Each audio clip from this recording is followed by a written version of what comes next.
This is the Protestant Libertarian Podcast, a project of the Libertarian Christian Institute and part of the Christians for Liberty Network. I really hope that you guys enjoy today's show.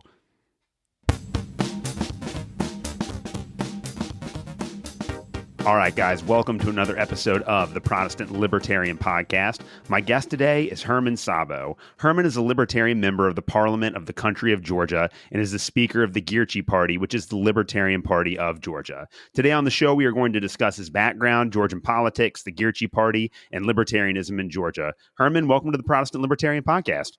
It's my pleasure to be here. Thank you, Alex. So before we get started, tell us a little bit about yourself and your background. My name is Herman Szabo, as you mentioned. I'm a Hungarian-Georgian politician. I've been in politics since 2015. But at first, I started as a party bureaucrat, you can say it. I was a manager of media relations, but gradually, the more I was listening to my party leaders and people who had these thoughts, and they influenced me a lot. And also, I was noticing that their views were somehow very close to me. I wasn't really aware of libertarianism per se, but I remember before joining the party, I remember arguing my peers about the war on drugs and how if human is not harming anybody, there should be no fine or no charge for it and stuff like that. So I started to dig into these ideas, and then I started my educational project. So I was surfing through the YouTube and finding all the small videos about the topics I was interested to, and I was getting more and more aware of libertarianism and ideas behind it. And then I thought, okay, there is not much content in Georgian for youth to understand all these ideas. So why don't I take all the videos which were helpful for me, translate them in Georgian, make a voiceover, and spread them. And this kind of became my stepping stone in the politics.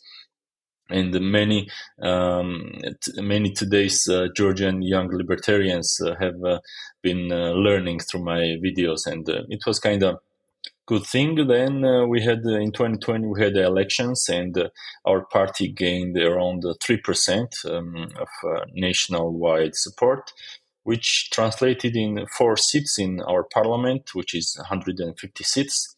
And right now we are kind of the only sane only sane political movement in Georgia's parliament, and I'm not sure how familiar are you with Georgia's politics. Maybe not much, but to show you a little bit context, how we emerged and what's the situation there. Georgia have been in Soviet Union for 70 years, and even our grandparents, our parents, they have lived through this moralless and valueless society where everything is dictated by state, and there is no morality there. I mean, our parents were living double lives. One life was a public life where you had to praise the party leaders, and praise the communism. And second life was in their kitchens, where they could communicate with their families and close relatives about the troubles of their life. So when we gained independence from Soviet Union, the political field was empty from values, and all the parties you could see were around some influential people with just striving for power, not some big ideas or some values, moral values. So, and Geerchi in 2015, when we started our political activism, it was like a cold shower for Georgian citizens, because many ideas we were talking about was like a shock. I mean, they have never heard about it, or they thought we were crazy. We were not a political party. We were like young NGO movement, they thought. And it was really really hard for us to gain this at this 3%, which is not very much, but in terms of if you look at the perspective, how small we were and how we are growing, I think we've done a lot, and Georgia is amongst very few countries in which libertarians are represented in highest levels of government, and we are really positive about the future, and we are striving to get more and more seats and more influence in Georgian politics. So, what made you want to run for office? Because obviously, it's a very big job, and when you're a politician, you can be it can create some very awkward social situations for you. So, what made you Yeah, want to run for what made you want to run for office? it was a simple understanding of simple thing that. You may have a lot of good ideas, and you may want independent life and moral values, seeing moral values around you, but nobody's gonna do your job except you. I mean, you're the best person to do the job. So I decided that when I was looking at the politicians and all the different faces, so I had to choose on the elections. I understood that they are not better than me. They are not more educated than me, and they don't have values. And they are most of them are populist demagogues. So I thought that with my honesty, with my party's background, with all this freshness in Georgian politics, we had a chance, and I decided to give it a shot. And right now, I'm a member of parliament, and you can hear really distinctive libertarian speeches in Georgian parliament, which was non-existent for previous 30 years. And I think it's a small step, but it's still a good thing, and it's a good place to start growing. And Parliament is a great place to have more media coverage and stuff like that. Because when you say something, it's a news. So when you're not in Parliament, you're looked at like a crazy person who wants like legalize drugs and release some prisoners, non-violent prisoners, and stuff like that. Abolish the central bank. So tell me a little bit about the Girchi Party. It is the Georgian version of the Libertarian Party. You sent me some information about its history, and I was reading through some of that. So just explain to my audience kind of the background of the party and what the party specifically is advocating for in Georgia. Libertarian is a American term, but in Georgia we call it classic liberalism, which is a European term. And when we were established in 2015, it was established by four members of parliament from opposition party who split from their party and created this one. And after 1 or 2 years, they left the politics, so gave the playground for young people and new faces. We you can say that we are a classic libertarian party. We are for the sovereignty of the individual. We are for the small or no state in different areas. We are all about the person living his life without harming others, and I think it's the most Christian idea in a way that not many understand, because they think when people are talking about libertarians, they think about some crazy anarcho capitalists guys running with the guns and stuff like that. But not many of them understand that libertarianism is don't do harm and don't accept any harm is the most Christian thing ever. Actually, it's not only Christian, it's almost all the religions, almost all the big religions. In the core of them, they have this sovereignty of the individual and his the preciousness of his life. So we are all about these ideas, and we try to look on different issues through this scope of this idea that person is the total sovereign of his body and his property and his life, and it shouldn't be touched. Doesn't matter what others what needs the other have towards his body or his property. Yeah, so explain to my audience how Georgia's political system works, because obviously in the United States, we have a bicameral legislature, but it's not a parliamentary system. So a lot of Americans have a hard time understanding how parliamentary politics works because it is so different than the U.S. system. So talk us through how the Georgian system works, and then how would you describe where your government is at right now in terms of political ideology? Like, what political ideology is the majority in your parliament? Okay, we have the single cell legislative body, parliament, which has 150 seats, and right now they will be elected through the party list. So I as a party representative, give a list of people who are in my party list to the voters, and if they like me, they vote for me, and how many percent I'll get the same amount of seats I get in the parliament.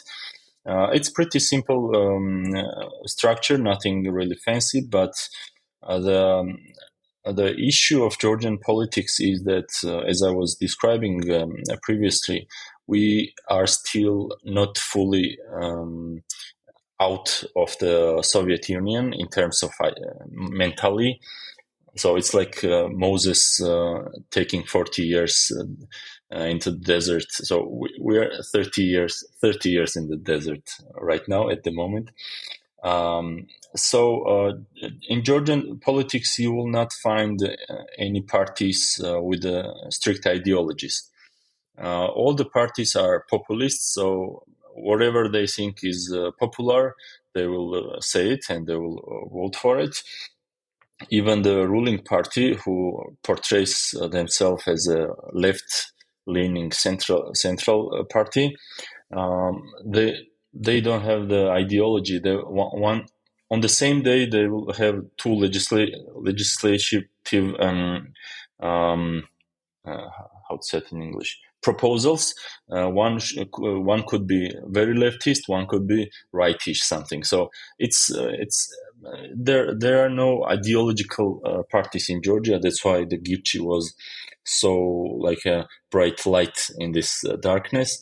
And people, even today, people don't believe that uh, the Girchi's future views on different topics can be predicted if you know the basics of the ideology. And we are really sometimes making fun that saying that our supporters know beforehand what Girchi will say on this or that topic, and it's a really different thing for Georgian politics. The major issue our country right now has the design of the ruling system. The guy who's running Georgia right now, the Bidzina Ivanishvili, who is the former Soviet billionaire, he has so much power that he can hire or fire some policemen in some distant district in any part of the Georgia. So the system is like a military system. So whatever the general says should be executed on the level of the private. So one of the main ideas we were pushing for the last several years is we need decentralization and sovereignty on not on the human level but on the societal level. So if one society wants to live with their own way, they should have this right, and they should have elected judges, elected sheriffs, and stuff like that. So that's the main issue we have right now, this monolithic ruling power. Yeah. Now, a lot of Americans could not even identify the country of Georgia on a map, and they know even less about what's going on within your country. So, besides that issue, what are some of the other political problems that your country's facing right now? Yeah. So I was talking about how being Soviet in the minds is the main problem. We also have different issues which are leftovers from Soviet era. For example, about 80 to 85% of the whole wealth of the country is in government's hands. So people are living and feeding on the 15% which have privatized after the breakdown of Soviet Union. So we almost you will barely find a person who owns some land outside the city. For example, I have 0 square meters of land. And this is one of the issues we were fighting for. We are also very strict on terms of war on drugs. Our party managed to legalize the consumption of cannabis through our constitutional court, but on other drugs, we have one of the strictest policies in Europe, and we are number one in terms of prisoners per 100,000 citizens. We are way ahead, like European median numbers.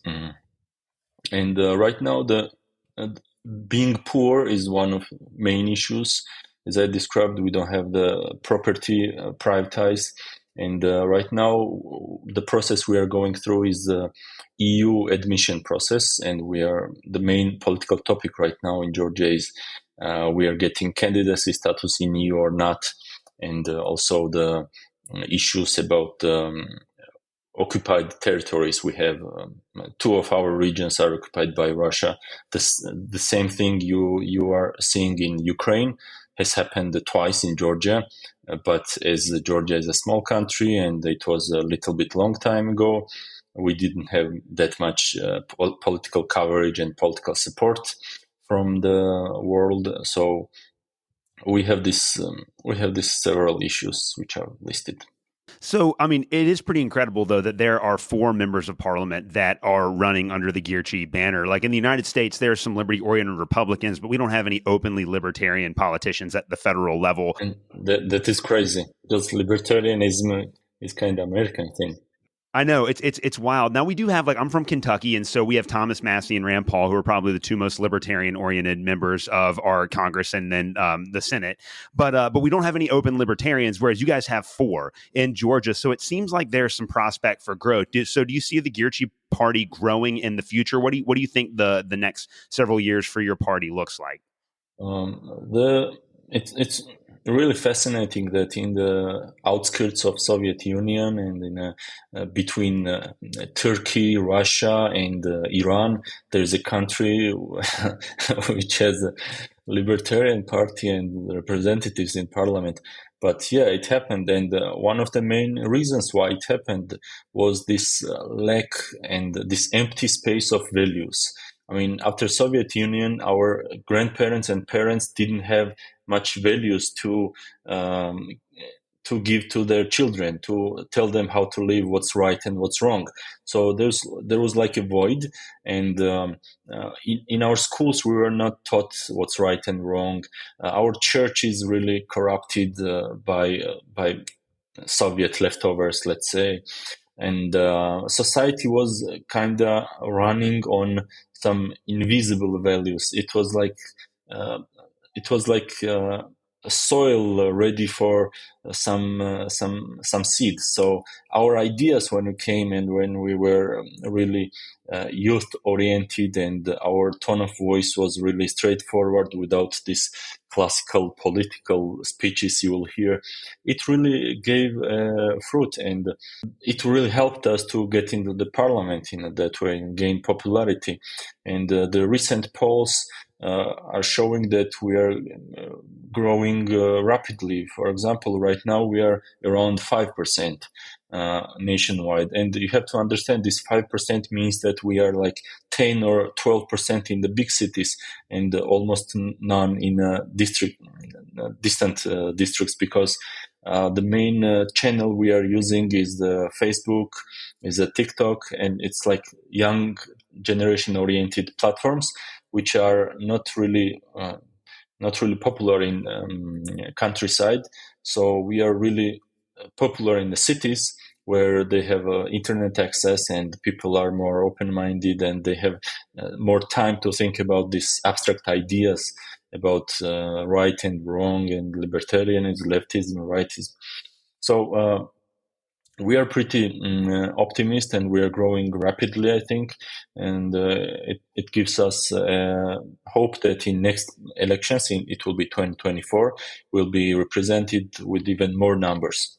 Now, you said you've been kind of on the forefront of taking a lot of American presentations of libertarianism and translating them into your native language and getting those ideas out there. And it definitely seems like these ideas are popular among young people. Do you see any prospect for the growth of these ideas among the older people that might remember the days of the Soviet Union? I know you said that they have that mindset, but it does seem like things are starting to change there. You know what? The funny thing is that if you look at the Georgia before Soviet occupation, or a little bit farther in history, Georgian men were naturally libertarians. They were wearing weapons. They were masters of their life. I mean, almost all the libertarian ideas are really close to us in a historical perspective. So we are trying to play that card with older generation and telling them maybe you don't remember how things were before Soviet Union, how things were when people were free, but that's the normal Georgian way of living. That to be a owner of yourself, and even freedom in Georgian is translated, if you translate it word by word, is a tavis upali. It's the Lord of Self. So this word, this explanation of this word, the historical analogs and the historical understanding of how Georgians used to live before they were occupied by tyrants. It's a pretty good message for older generation, and the main source of our growth in older generation also have been young people, because sometimes we are making jokes that we have infiltrated in families through young people, through children, through teenagers, and they are explaining to their parents and grandparents what Gurchi's ideas are, and that's the most effective way to spread the idea. So you guys are responsible for creating the Church of Biblical Freedom. And by you guys, I mean the Girchi Party. Now, there are a lot of people that would hear that and say, why in the world are libertarian politicians getting involved in creating a church? But the story behind the Church of Biblical Freedom is actually awesome. So what's the motivation for the creation of this church? And then what has been the result? Walk us through the reason why your party supported this. Yeah, we are maybe the only political party in the world who has his own religious organization, government approved, and everything is official. Right now we are speaking to the Bishop of the Hungary. I'm also member of our church.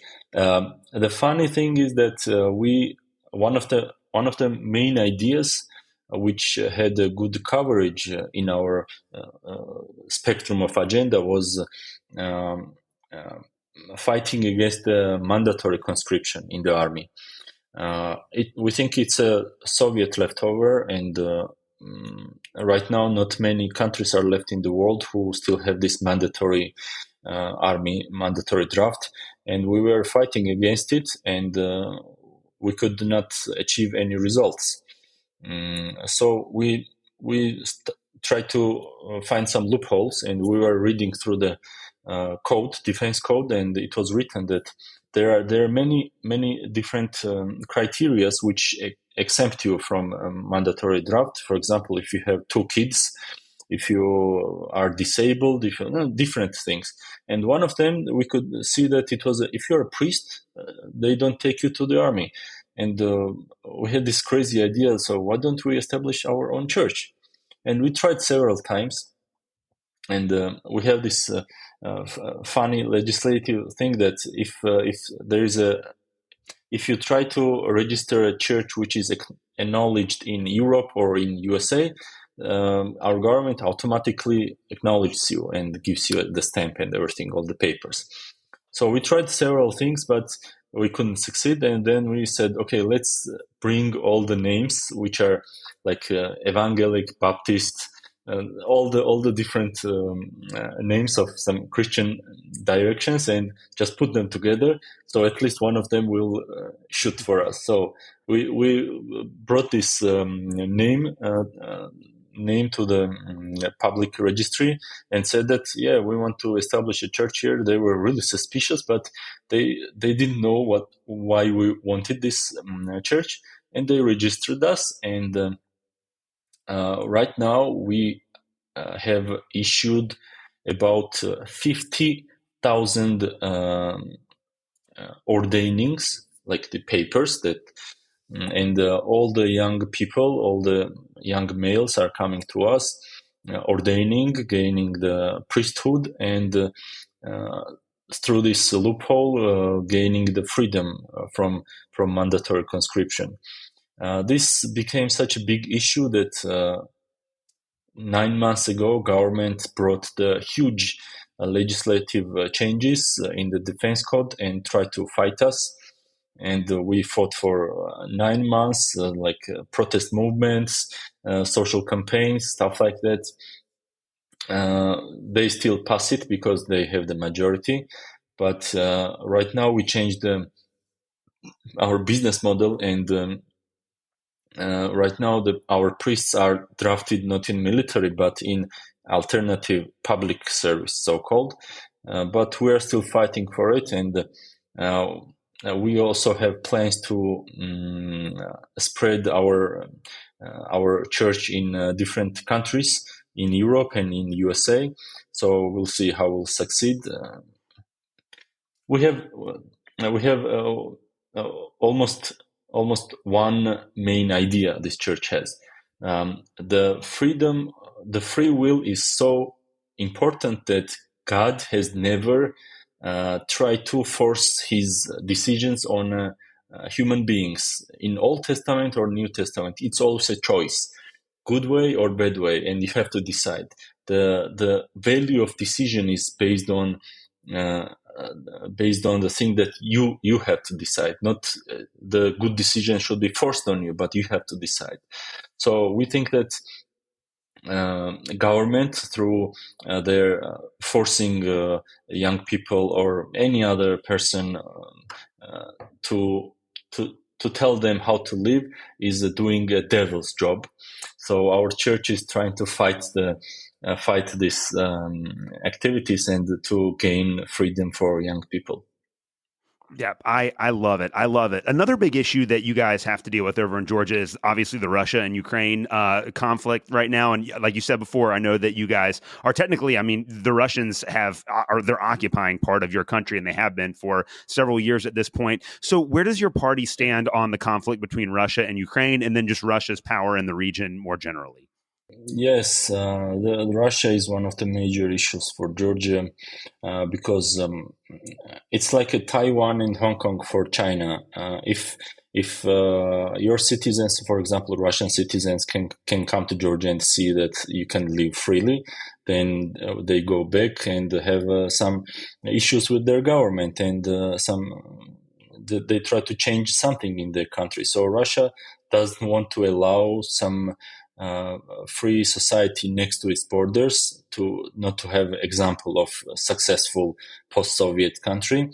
And this is one of the reasons why Russia have invaded us recently. But before that, it was to keep Georgia under the Russian geopolitical influence. And yeah, it's been a big issue, and we still don't know how to solve it because we are poor. We can't defend ourselves by ourselves, and that's why we have been big advocates. Almost all of the Georgia is for the NATO membership, because we understand that right now we need friends, stronger friends. And we've been advocating for that. Almost 85% of Georgia citizens are for NATO membership. But Girchi is understanding that you cannot really rely on outsiders. You cannot really rely on friends on 100% of times, and you have to take care of yourself. That's why we try to spread this idea that we have to become reach through free market and private ownership and self-ownership really fast. So we will be able to not only be the receivers of help from NATO, for example, but also to contribute and to be on equal terms. Or even maybe we could get rich and prosperous so fast that we don't need NATO anymore and we can defend ourselves by ourselves. But but we have been through several wars, and this is a really big issue for our citizens. They don't see the hope. They don't have this hope. They have this feeling that we will never be able to fight back properly. But this is the issue we try to explain and tell them that. For example, Switzerland is a small country, also the mountainous country, and it was able to defend itself or stay unoccupied for a long period of time because these people had the values and they had a need. They had this rush to defend themselves and their property and their country, and we are still in the building level of that kind of society. And what's the context of the region is that we have been through several wars, as I said, and the scenario Russia is using against its neighbors is the same. When it was happening in 2014 in Ukraine, we knew how things will turn out, and also the international friends didn't help Ukraine a lot at that time. And then we knew that the second step will come after that, because Russia is a player who only is influenced by power. You cannot really talk with them. You cannot really have agreements with them. There's a famous saying that the agreement with Russia is as valuable as the paper it is written on. So it's nothing. You show them power, or they will just tear you apart. That's how Russian politics have been, not only for the last 30 years, but for hundreds and hundreds years before that, because it's the second. The Soviet Union occupation was the second time Russia have occupied Georgia. Before that, it was in 18th century. And we understand that supporting Ukraine and giving arms and stuff like that is a controversial thing especially in libertarians, especially in the West. And we understand that it's not a popular thing to fight other people's wars. But personally, if I had the power to choose for Georgia what to do, and if I saw that Georgian citizens are supporting Ukraine, that will be enough for me to go and help Ukraine. So we it's really hard for us, for Georgian citizens, to be skeptical in terms of Ukraine support, because we have been through these wars several times, and we are really subjective in this term, not really objective. And in this subjective view, we hope that international community and societies will decide to give more and more help to Ukraine, because, as I mentioned, there is no stopping point for Russia if they don't see the power on the opposite side. So if Russia occupies Ukraine as a whole, there will be more coming for other countries and for Central Europe countries, stuff like that. So this whole context gives us the feeling and need to help Ukraine more and more. Well, I want to end on kind of a positive note here. So we have the election of Javier Milei in Argentina, and that was obviously a massive victory for libertarianism. The fact that there's going to be on December 10th a libertarian president of a major country is huge. And then you have countries like Georgia, where you guys have 4 people in parliament. And in the United States, there aren't any elected libertarians right now. But after the COVID lockdowns and everything that came with that, there are more and more people that are skeptical of government power and open to libertarian ideas. So even though it does seem like things are pretty dark right now, it does seem like now more than ever, there's actually the possibility for a global shift towards libertarianism. Headed into 2024, what do you think about libertarianism in the future of global politics? Like around the world, do you think that we have a shot at making a real difference in this direction? Yeah, the Milei's success was a huge, huge thing. I think he's the first ever libertarian who is elected on such a high place.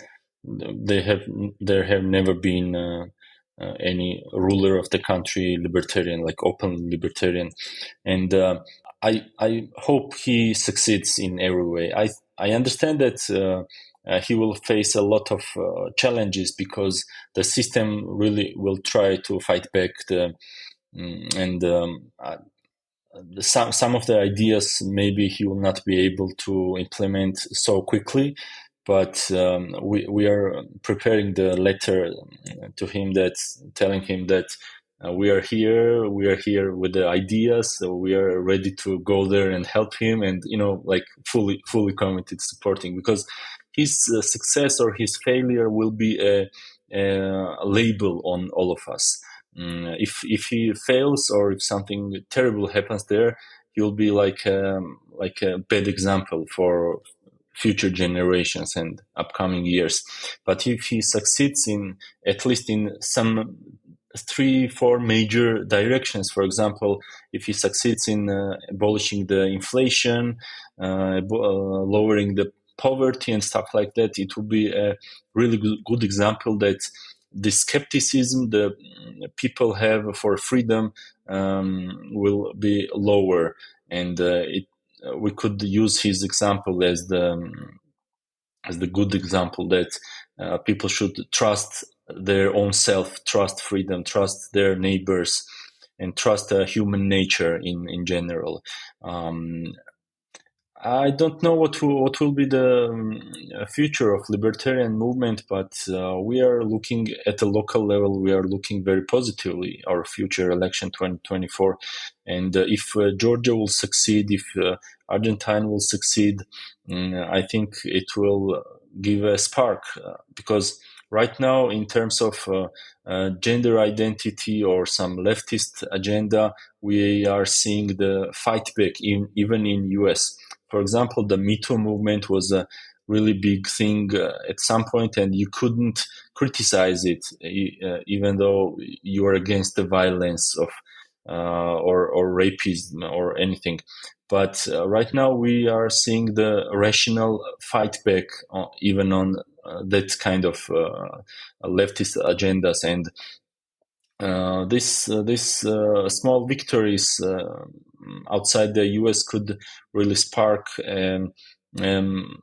freedom movement in the whole world. And if US will take a lead in that direction, it will be a huge thing. It will be so much easier for us to give an example that look what happened in the US, how things are good there, or look what happened in Argentina, how things have changed there. So I'm very positive for the future. I'm positive looking how people are trying to awake a little bit. You mentioned the COVID regulations and COVID period where people really could see how incompetent the government is, how incompetent the state is, and I think we are on the right track, despite of the horrible things happening in the world right now. Things are getting better in general. Yeah, I love to hear that. Well, Herman Szabo, this has been an awesome conversation. Before I let you go, where can people find more information about your party and then follow you and support your work?